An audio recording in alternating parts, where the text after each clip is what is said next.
Welcome to What Not to Do. I'm Kyle Schmitz, and this is episode 38. I've got Chad Kopitzke with me, the owner of NeXtGen Advantage, where he's committed to telling both sides of the story. In our data-ridden age, Chad wants to give you hope. The resume isn't the story. You are. You're going to love this conversation with Chad. Stay tuned. So good to be back. Love it.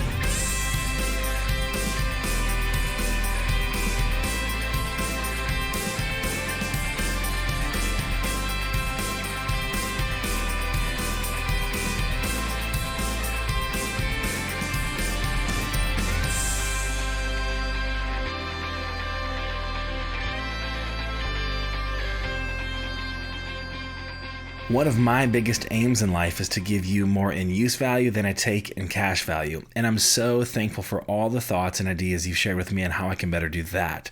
One of those ideas that has come up on a few different occasions has been, we love the long form conversational format, but sometimes it takes a while just to get through even one episode. What would it look like to aim for episodes that are 1 hour or less in length without compromising the format? And I thought, great idea. I love the long conversational format too, and I really want those conversations to be as accessible and easy to digest as possible. So I'm absolutely pumped to introduce a new innovation of what not to do. We'll keep the long form conversational format that has been so well received, and we'll divide it into 30 to 45 minute segments that'll make it more easy to digest on your morning commute or working out at the gym or run or hanging out at the house. This is going to be awesome. I'm so pumped to keep giving you such high value conversations, and now more accessible and easier to digest than ever. I'm so proud to be your guys' host and so thankful for all your help innovating and iterating to make this community even better. I love you guys. And with that, let's get to what not to do. All right. So it's Thursday morning, bright and early, and I'm with Chad Kopitzke. We are at Copper Rock in Appleton. It's a great place, the great coffee. But this is the first time we sat down. Super excited. We spent a few minutes. I've gotten to know Chad just a little bit here. But I'm excited to get to know you, man, all the more, and it's awesome. So thanks for making some time. Thank you. Yeah, absolutely. Good to be here. Yeah. What are you sipping on? What's the drink of choice? Just a regular coffee with some creamer. There you go. Okay. I'm rocking with the Americano, right? So espresso and hot water, and with an extra shot. I don't drink coffee for the pick-me-up or for the caffeine. I actually really love, like, the stronger the flavor, the better. Sure. And so I think the floater pistol, it works for me. So. I like it. I'm a coffee guy in the morning, so got to have it. And there you go. Just again, probably I drink half calf most of the time anyway. So nice. It's just that experience, I guess, that I get in the morning. It's one of those part of the ritual. Yeah. I guess I'm spoiling it, but your wife, does she drink coffee? No. Well, she will, as long as it's decaf. But she's more into teas and nice. And the different drinks. So nice. And you've got a couple kiddos. Are they into coffee yet at all? No, probably more hot chocolate and those types of drinks. When we were young, my great grandma, her nickname was Poe, and she would have quite a bit of cream and sugar in her coffee. So we'd go out for brunch or something like that, and she would make us what we called Poe coffee, which was mainly cream and sugar with like a splash of coffee in it, right? Yeah. So from a young age, we just had fun. So we've actually carried on the tradition with our kiddos. Usually Sunday mornings, like once a week, something special where we give them a little coffee with some heavy cream and sugar. It's mainly cream and sugar, but they love having their coffee, and it's so cute because they're 3 and 2 years old, but this little Peter Rabbit mug, type of thing. And sure. So, very cool. Oh yeah, awesome. Well, okay. So aside from folks that probably already know you, that our networks overlap just a little bit, and whoever is listening to this that already knows you, but man, who is Chad? Where do you come from? Obviously, you're married, you've got kiddos. You can chat about that, but help us to get to know you a little bit. A lot of listeners here, but they won't know who Chad is. So, who are you? So, born and raised in De Pere. Went to college actually to play football. After 2 weeks, I quit. I just wasn't playing for the wrong reasons, and a week later I went and tried out for the baseball team at UW-Oshkosh and just continued to plug along and make it. Cool. And then after my junior year, got drafted by the Brewers organization, so I went and pursued that. Nice. Took some time off of school because I needed to, and ended up, when I got done playing ball, I went back to get my degree. Yeah. And then during that time, started working, met at the time potentially my future wife. We decided to try to see if this was going to work and moved to Milwaukee. I was down there for a couple of years, and we decided to get married and realized that home was northeastern Wisconsin. She was originally from the Holstein as well, so we seemed to always be coming back home. And we just decided, you know what, let's go back home. So we made career transitions and made the move up here, and we've been up here ever since. So that's a little bit about the personal stuff. I have a wife, 2 kids, 2 girls. I just last 2 weeks went through 2 birthdays. I have a teenager now, a 13-year-old, and a 10-year-old as of yesterday. So double digits. Yeah, double digits. So we're enjoying every stage through that process, and it's been good. It's awesome, man.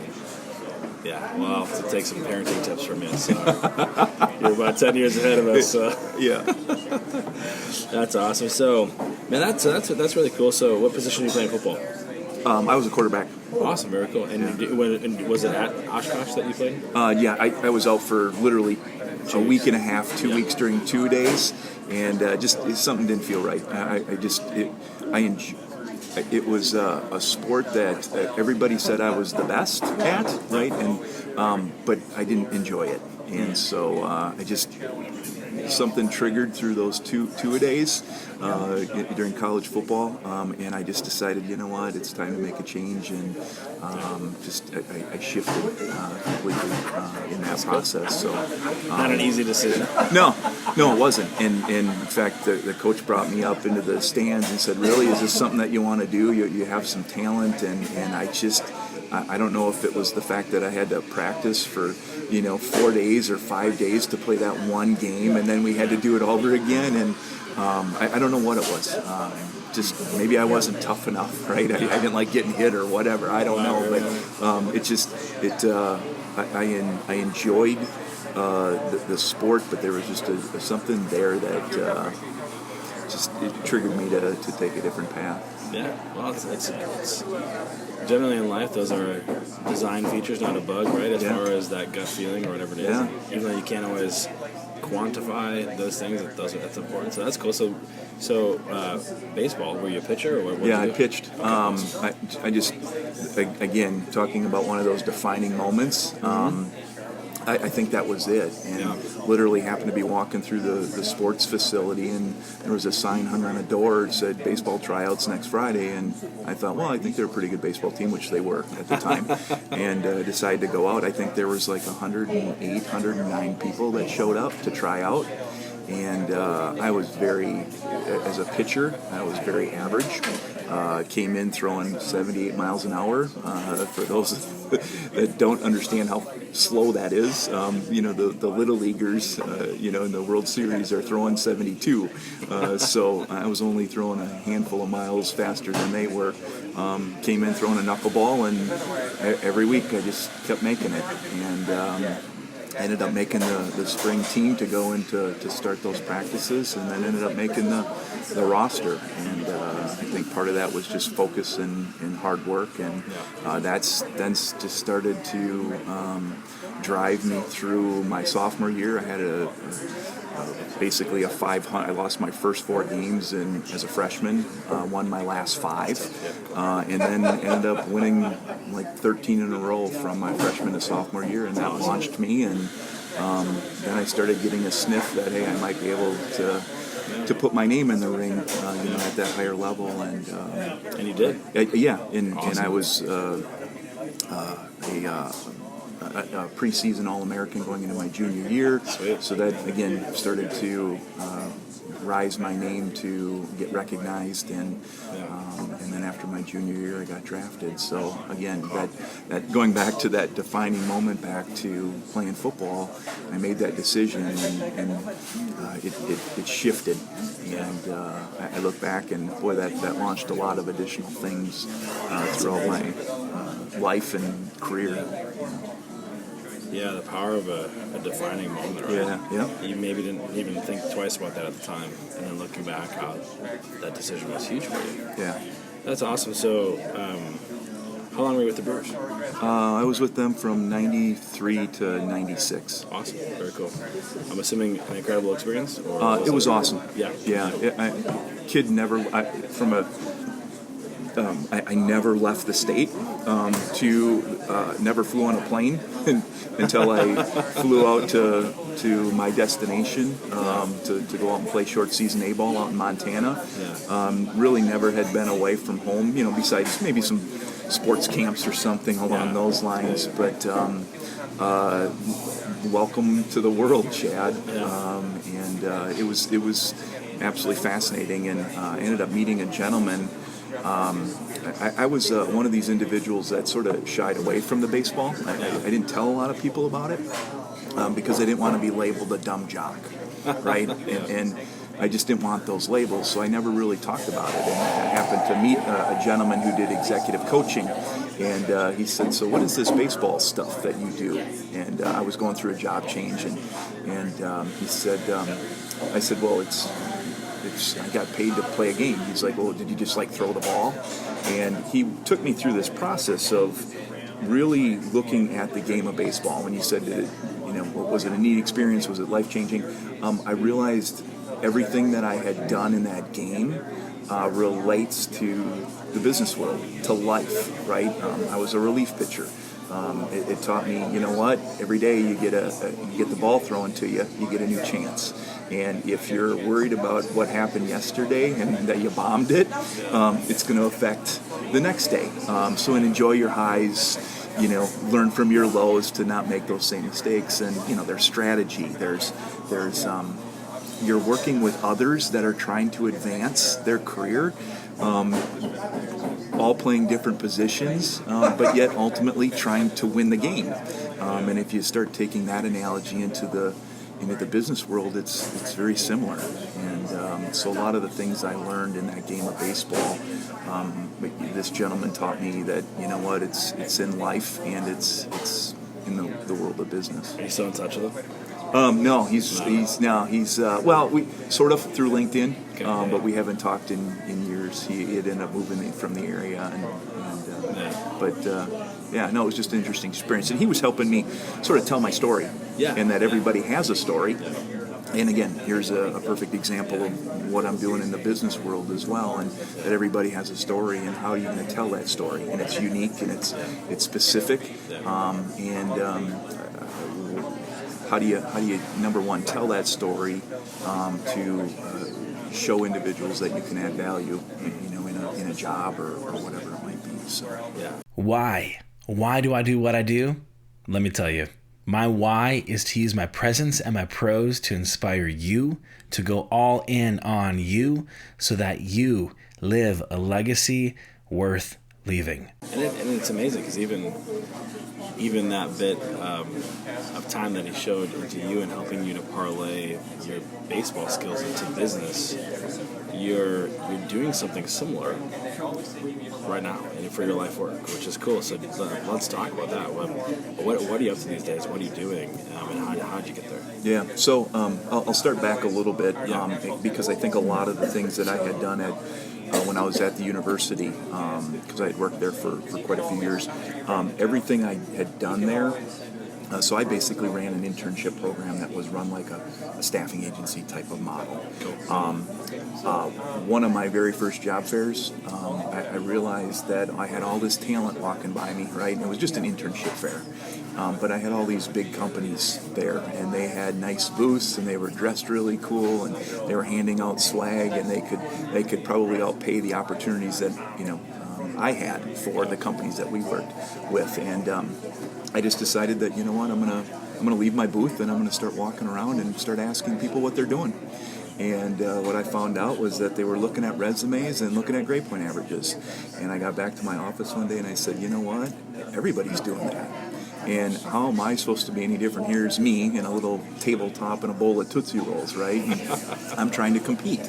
And so I realized a long time ago that in order to differentiate, you have to do something different. You have to take some risks. If everyone zigs, you got to zag. Yep. And that's sort of been my approach, is that when I feel like I get caught up in the masses, the heels sort of get dug in and the anchor goes the opposite way, and I use the rope to pull me against the grain. And in a good way, right? Not necessarily just to disrupt, but that was sort of that defining moment. And so I decided that I wasn't going to look at resumes, I wasn't going to look at grade point averages, and people that were in the recruiting world were like, what were you looking at? And I said, you know what, I wasn't.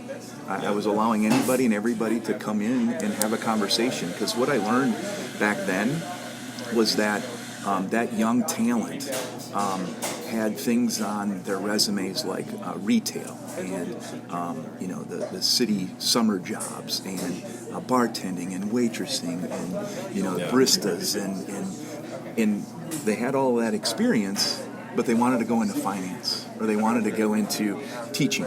How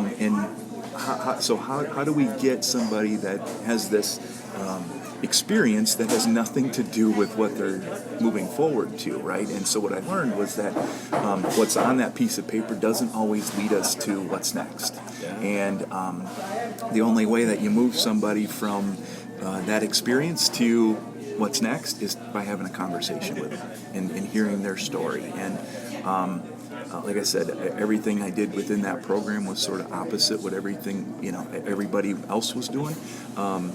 Things like, I knew that young talent was struggling because it was taking some of these firms, a long period of time to get back to them.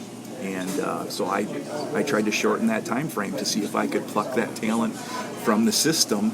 And so we went to our organizations that we work with and said, hey, you have 2 days to make a decision on Kyle. And well, what do you mean? No, Kyle's being recruited by other organizations and he's looking at let's go get him. And if he's not a good fit, then let's move on. And, I sort of joked around about this and got thinking, and I tried to provide one, maybe two individuals. So it wasn't a pool, because everybody wanted to, well, let's bring in this pool of people so we can compare all of them. No, you're going to see one or two, maybe. And then we're going to make a decision and we're going to move on. And the response that I got, well, we want to see more. And my response was, so when I was dating my wife, right, and I thought she was the one, I should have went to her and said, you know what, I think you're the one, but I need to go out and make sure. Yeah, that wouldn't have gone over very well, right? And so, but we do that with talent.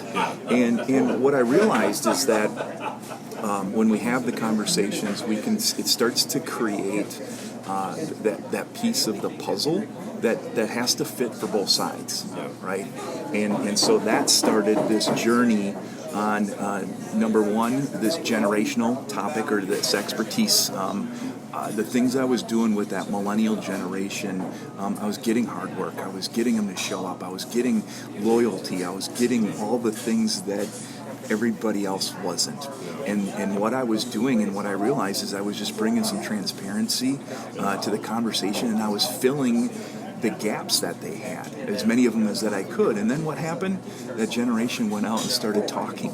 And by the time I left, I didn't have to do any recruiting because they were coming to me because of the value that I was providing to them and the experience that I was providing to them through that process. So that led me down this path of being asked to go out and do some speaking on millennials and generational stuff, and millennials are really hopeless, right? It's hopeless. It's so not true. I think I'm a millennial. So am I. Hold on, so wait. No, I'm not. You saw the gray hairs in my head. They're coming in my beard. Yeah, no. It just they forced us to think about things differently. Yeah. And there's just this shift that's taking place, right? and how we've done things to maybe how we just need to look at things differently. That generation opened me up like a can of worms, and meaning that I thought it was my way or the highway, and all of a sudden they started showing me things that, you know what, boy, they just accomplished the same thing in a lot less time, in a lot less effort, and they became a lot more efficient in that process. So they really taught me to open up to the possibilities and open up the communication channels. And I think that started really forming the foundation of what I'm doing now in the talent management space. It's about sliding into the middle between hiring managers and business leaders on one side and talent on the other. And because what I realized is that in order to make this a successful partnership, relationship, if you look at all your close friends, all of your close relationships, the one thing that's there is clear, transparent, honest conversation. And what I think I'm bringing to this mix is that transparency. And I'm trying to help both sides do their due diligence. I'm trying to help both sides tell their story. And so but I look back at that experience, it really set up the foundation of that there's more to that piece of paper, that resume. There's a person behind that, and they all have a story. And so my approach, I think, is a little bit of, it's different. I'm being told that I'm disrupting the recruiting space to some extent. My response is, I don't know if you can disrupt something that is broken. And again, I'm not a big fan of having to sell ourselves on a piece of paper. And just because there's more to a person than that. And we judge people on that piece of paper. Without them we don't. having The software does. Yeah, right. Well, and it's getting, to my perspective, worse. But again, I'm apparently the machines can do it better than I can, and I'm going to embrace that, right? Sure. But I think people want to have their stories told, and they want to have a voice in that process. I love that. Yeah, there's so much there. I joke around that I've had more jobs than birthdays, but it's fun. So like I can relate being a millennial, and being jealous that our work aligns with our values, and those things don't have to be at odds, right? But then the other side of that is that there's always been so much focus on resume, right, which is good. What I love about your story is that you've had folks come along that have helped you to parlay your skills from one experience into another, see how they relate, how you could bridge that gap. Because it's like, here you got football, why would you do baseball? Well, you got an arm and you do that, and focus and hard work goes a long way, right? And here you are, created by the Brewers, right? And then you have a guy come along and say, well, what's this baseball thing about, right? It's like, well, that's called business, right? And here's how everything transfers, right? Yeah. And it's really neat to see how you're taking various experience. Because it's really, quantitative and qualitative, right? And both are important. Yep. But it seems like in our day and age of data analytics and robotics, like we're all about the quantitative. We miss the flesh and blood aspect of it, right? Yeah. And the data on a piece of paper doesn't tell the whole story. And getting someone in person, I can imagine, even for that younger generation, my generation, whatever that might be, would be pretty powerful in building trust, right? Feeling like they're represented and that their story is heard over against a larger company or even a smaller company that might have the leverage, that might have the power, right? And they're trying to tell their story. And really, what you're trying to do is see if this is even a good fit. What are the values? What are you good at? What do you enjoy doing? What are the opportunities here? And then finding companies that they can be aligned in those missions. And I'm assuming that. You'd be, I guess, to use a baseball pun, knock out of the park, right? It sounds like you've done that, even to the point where people are like, what are you doing? Because you're doing something right. You're causing all those ruckus over here, but you're getting great results here. And now you get to go speak on that and all that kind of stuff. I mean, that's exciting, man. But I love that approach as far as it's not the whole story. The data's important, but it's not the whole story. It's not the person, right? Yeah. Well, in just my approach through a whether it's a job seeker on one side or a recruitment on the other, right? Yeah. Depending on what side of the table you're sitting on. Yeah. I think if you look at all the interview questions and all the questions that get asked back and forth between those two parties, they boil down to two things. Number one, can you do the job? Or can I do the job? There's your checking the boxes, right? And on the other side is, do I like you? Right, and that's the fit. That's some of the soft stuff, and that's what a lot of folks, I think, are on that side of, I want culture, I want fit, and I think a lot of the millennials have driven that, right? Yeah. And so the problem is, I think most organizations are on this side of, can you do the job? It's about checking the boxes, and if you don't check the box, we're going to pass, right? And I get it, right? I understand that the system that we created, if I'm the hiring manager and I find somebody that checks all the boxes, it takes all the risk off of me and puts it back on the talent. Right. And if you don't work out, that's not my fault, right? That I found somebody, checked all the boxes.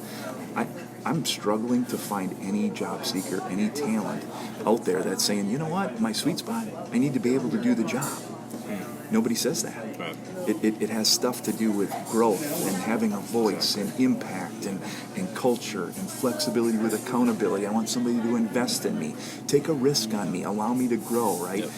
None of that stuff has anything to do with doing the job. And I'm sort of putting my black hat on and saying, hold on a second, you still need to do the job, right?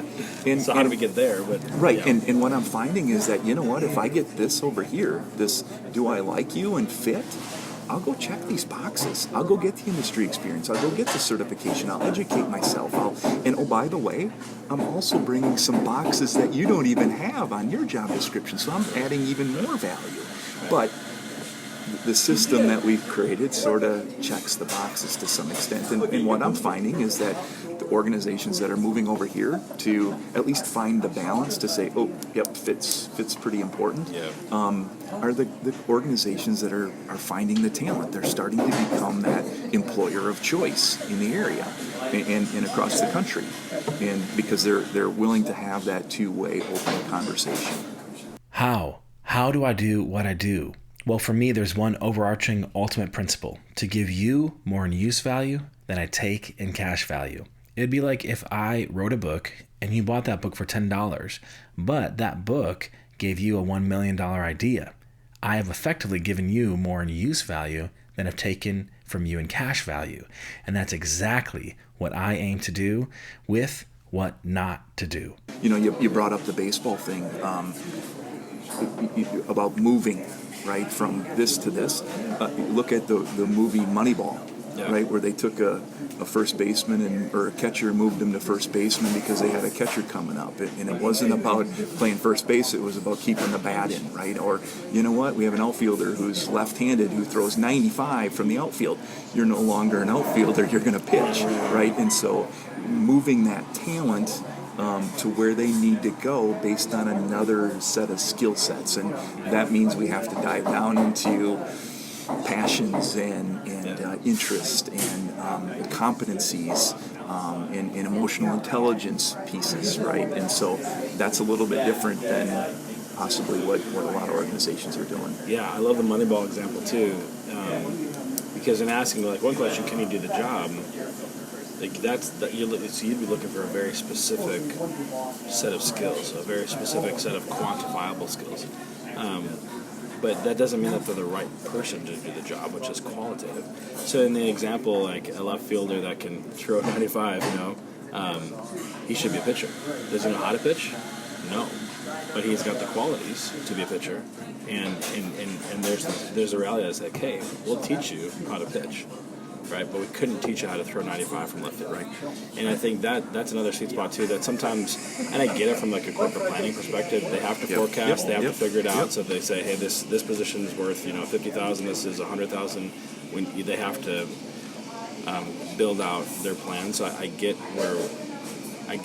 maybe why sometimes things get so lost in the data and the granular, and like you said before, it's to mitigate any risk on my part and pass it on to the but sometimes that short circuits that process of saying like, hey, we want someone that can do the job, but what's even more valuable to us is someone that has these qualities, because at the end of the day, we've got people in house that we could teach you how to do the job specifically, but we can't teach this, and that, the other thing. Just like, hey, we can't teach we can't teach you to be left-handed. We can't teach a left-handed, guy to throw 95. Yep. You either have it or you don't. Right.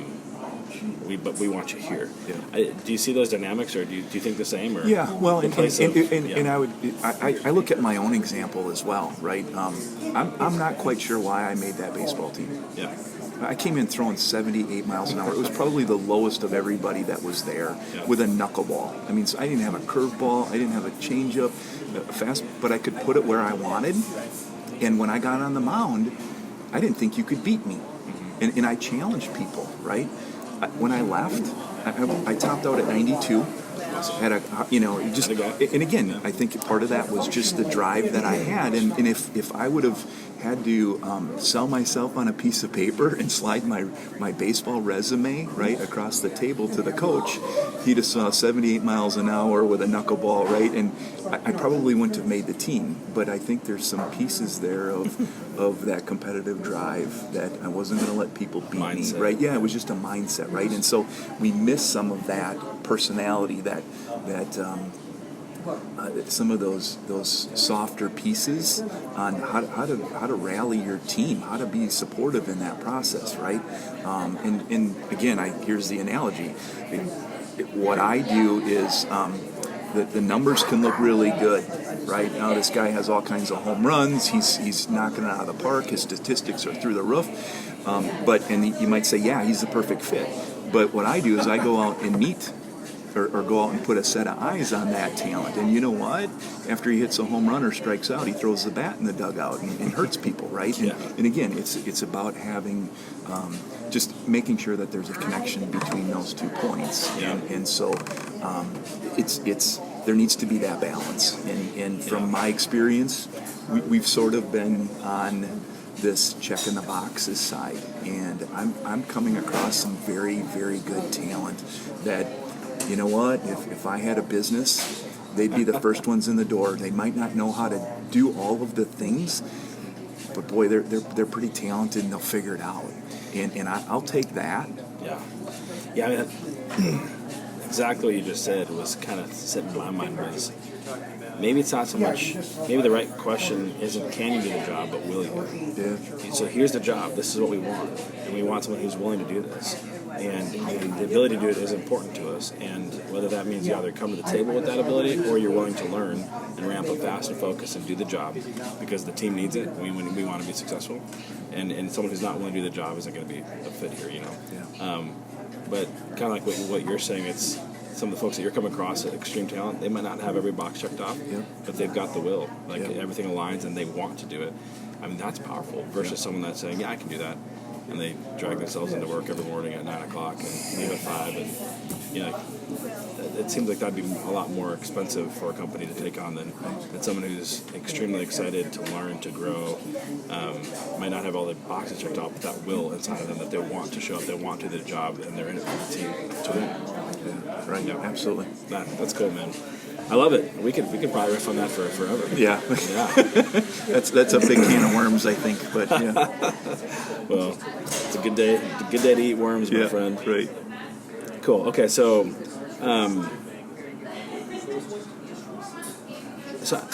tell us why. Like, of all the things that you could have done, why do you wake up and why are you still helping to manage talent on both sides of the table? Why do you wake up and give your life to telling stories from both sides of the table? What's that greater vision or purpose or aim in your life?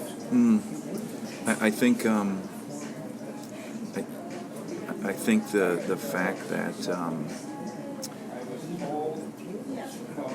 what happens is it's about I call it the bullseye, right, on both sides. It's that sweet spot. And when you can match up talent with an organization or an opportunity, really cool stuff happens, right? You get engagement, you get passion, you get productivity. Eventually that turns around into a brand ambassador for your organization, right? It's the things that I did within that program, and I saw it live, and I get a kick out of it to say that, you know what, if I can help you find your next, and I play a little bit of a role in that to help you maybe focus or create screening questions or whatever it might be, to see the effect of that down the road is pretty powerful for me. It's about I think it's about bringing that transparency and honest, and I'm just done playing cards with people. Let's throw them on the table and let's talk about it. And I guess that's how I would expect, and that's how I would want to be treated. And if they're not good, then it's okay, right? I hopefully learned from that. But the reason why is just the giving somebody a voice and to give them some hope through that process, because the job search process isn't necessarily always fun for people. It's one of the top 5 stressful environments, and if I can bring some ease to that, if I can bring some excitement to that, to help somebody go through that transition, that's pretty cool. And again, part of that's been my own experiences in going through that and looking for some help, and maybe not necessarily getting what I thought I was going to get, and realizing it's not their job to find me a job, it's mine, right? and kind of like our previous conversation leading up to this is just I gotta grab a hold of it and go with it. But I have the ability to help, and sharing that experiences with individuals. So that's probably the biggest driver is especially on the business side. Yeah, I love it. That's awesome. And one thing we didn't double click on, but speaking, is that something that you make a point to? I mean, how often are you go about, or what does that look like? The speaking piece really was just an opportunity to educate. Cool. I saw the complaints and the finger pointing between that younger generation and the people in the workforce, right? Those hiring managers, it skyrocketed. And what I was getting with that younger generation was all the good things. In how we did things on the way that we've done things, they were just demanding some different things. It wasn't right or wrong, it was just different. And I decided to walk into that space. And I was giving people some helpful tips that I wasn't just talking about their generation, this is who they are. I was saying, no, this is what I'm doing. And this is, you want results, this is what you have to do. Well, what happened was I was really going out talking to senior leadership groups on that younger generation, who is this group? And then all of a sudden now I'm standing in front of 500 people, and guess who's jammed in there? That generation. And so I probably got more nervous speaking to those larger groups with those millennials and that young talent in there than I did with the senior level executives, because I was talking about them. And the interesting thing that happened was they came up to me after and said, "Thank you, Chad. Thank you for giving us a voice, number one. And then number two, we know we don't know everything.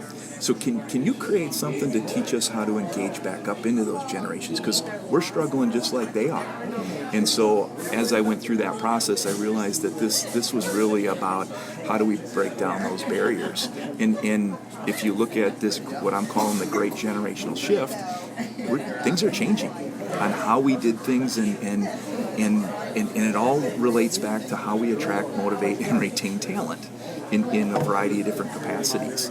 And so I've been using that platform to share my crazy ideas, and what's coming is those organizations that are interested in saying, yep, we need to do something different because we're struggling to compete, doing it the way that everybody else is doing. Those are the organizations that I'm going and finding.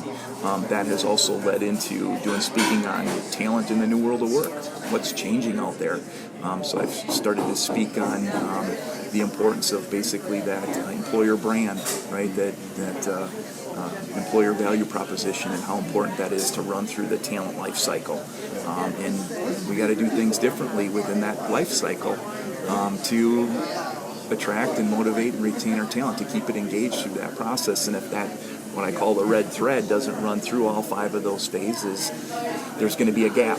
right? They aren't going to be held together, and when there's a gap, we get higher turnover, low productivity, disengagement, people that aren't loyal, we get ghosting, right? And we get all of these things that we hadn't gotten before because it wasn't necessarily important that we had that employer brand as what are we promising to our employees. So I speak on that stuff as well.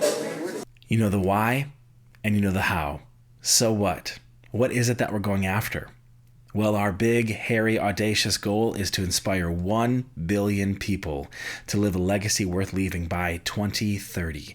That's 100 million people per year for the next 10 years. And my friend, it starts with you.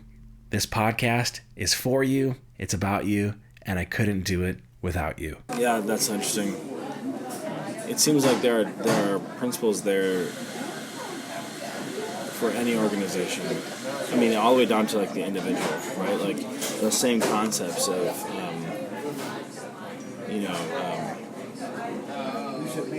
of cultivating human capital, right? Developing the industry knowledge and niche and growing an expertise there, and managing the financial yield that comes from that and reinvesting that back into human capital. I mean, that could be true for how someone handles their own life. It could be true for a family. You see it with, family businesses and that kind of thing, but then it's true for Fortune 500 companies. And there's similar principles of like, how do we teach the next generation to, how do we mentor them and grow them, cultivate them? How do we pass on the knowledge that we know? And how do we teach them how to manage the wealth so they don't squander it? I can imagine for like, you get the C-suite in the room and like they're like, yeah, what's next? Like, who's coming up through the ranks, or how do we know that this ship is going to last in 10 years? And with how technology is changing things, companies, things can be a little bit more turbulent, where companies can go out of business faster, but they don't have that plan in mind. Not only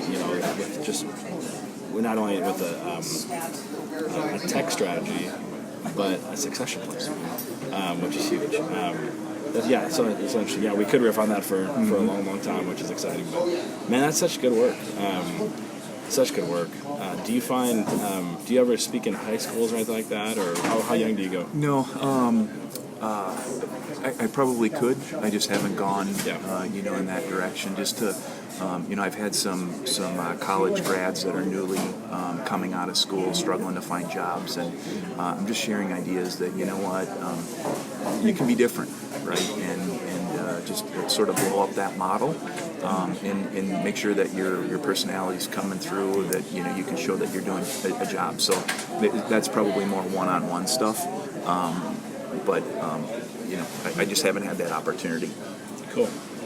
Yeah, we should double click on that. I think there's a lot of opportunity within schools to, I don't know about you, I didn't grow up learning about financial literacy, didn't learn about career readiness, didn't learn about entrepreneurship and all that kind of stuff. It was kind of like, hey, what job do you want to work the rest of your life? Let's go to school 18 years, 8 to 5, Monday through Friday, live for the weekends, go to college, Monday through Friday, 8 to 5, live for the weekends, so you can get a job, Monday through Friday, 8 to 5, live for the weekends. And it's kind of like a path that was laid for you. And I think that can be a fine path, but I think it should be something that someone chooses, right? And that they realize that there's other options. It'd be interesting, and just verbally processing, but I mean, with your message and a lot of what you're doing at a little bit higher level, I think it would also be really, really valuable before they get to college. Absolutely. Maybe junior, senior in high school, and they start thinking through, how am I going to tell my story? What do I have to bring to the table? What have my experiences, got me now, and what skills are transferable from what I've done in life, what I've done in the football or baseball team in high school, right?